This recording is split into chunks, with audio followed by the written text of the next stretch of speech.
মেক্সিকোর দক্ষিণাঞ্চল ও মধ্য আমেরিকার বেশ কিছু এলাকায় 7.3 মাত্রার শক্তিশালী ভূমিকম্প আঘাত এনেছে। শুক্রবার 17 জুলাই ভূমিকম্প অনুভূত হওয়ার এ খবর দিয়েছে মার্কিন ভূতাত্ত্বিক জরিপ সংস্থা ইউএসজিএস। এএফপির সাংবাদিকের তথ্য অনুযায়ী মেক্সিকোর চিয়াপাস ও ওয়াক্সাকা অঙ্গরাজ্য সহ গুয়েতেমালা এবং এল সালভাদরের বাসিন্দারা তীব্র ভূকম্পন অনুভব করেছেন। এখন পর্যন্ত কর্তৃপক্ষ কোনো হতাহতের খবর জানায়নি। ভূমিকম্পের পরপরই প্রশান্ত মহাসাগরীয় উপকূলের একটি বিস্তীর্ণ অংশে সুনামি সতর্কতা জারি করা হয়েছে।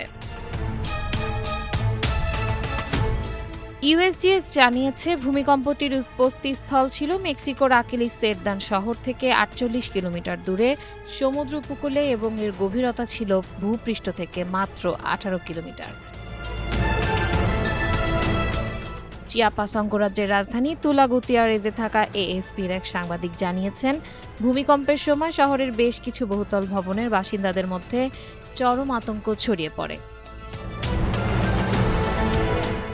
শুক্রবার মেক্সিকোর প্রেসিডেন্টের সংবাদ সম্মেলন শেষে নৌবাহিনী সেক্রেটারি রাইমুন্ডো মোরালেস বলেন, এখন পর্যন্ত বড় ধরনের কোনো ক্ষয়ক্ষতির খবর পাওয়া যায়নি, তবে সুনামির আশঙ্কায় স্থানীয় বাসিন্দাদের সমুদ্র সৈকত থেকে নিরাপদ দূরত্বে সরে যাওয়ার আহ্বান জানানো হয়েছে।